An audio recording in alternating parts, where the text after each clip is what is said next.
എൻ്റെ വീട്ടിലെ ചെടി കണ്ട ഡയന്തോസ് ബാർബിറ്റസ് എന്നാണ് ഇതിൻ്റെ പേര്. Botanical name Dianthus barbatus. നല്ല ചെടിയല്ലേ?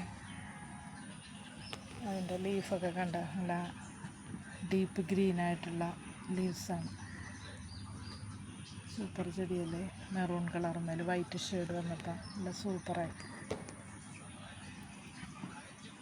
നല്ല ഭംഗിയുള്ള ചെടി. നേരത്തെ ഈ പൂവ് വീട്ടിലുണ്ടായിരുന്നു. ഇതിൻ്റെ ഒരു കൊമ്പ് കൊണ്ടൊന്ന് നട്ടിട്ട് പിടിച്ച് വന്നായിരുന്നു. 3-4 പൂ വിരിഞ്ഞ് എന്നിട്ട് അത് പെട്ടെന്ന് അങ്ങോട്ട് വാടിപ്പോയി. വെയിലൊക്കെ വന്നപ്പോഴേ ഇപ്പോൾ വീണ്ടും അത് ഒരു ചെടി കൂടി കിട്ടി. നല്ല ഭംഗിയുള്ള പൂവല്ലേ? എൻ്റെ ഡയന്തോസ് ബാർബിറ്റസിന് ഒരു ലൈക്ക് കൊടുക്കണേ. ഓക്കെ, ഇന്നിപ്പോൾ ഇത്രയുള്ള വീഡിയോ. Thank you.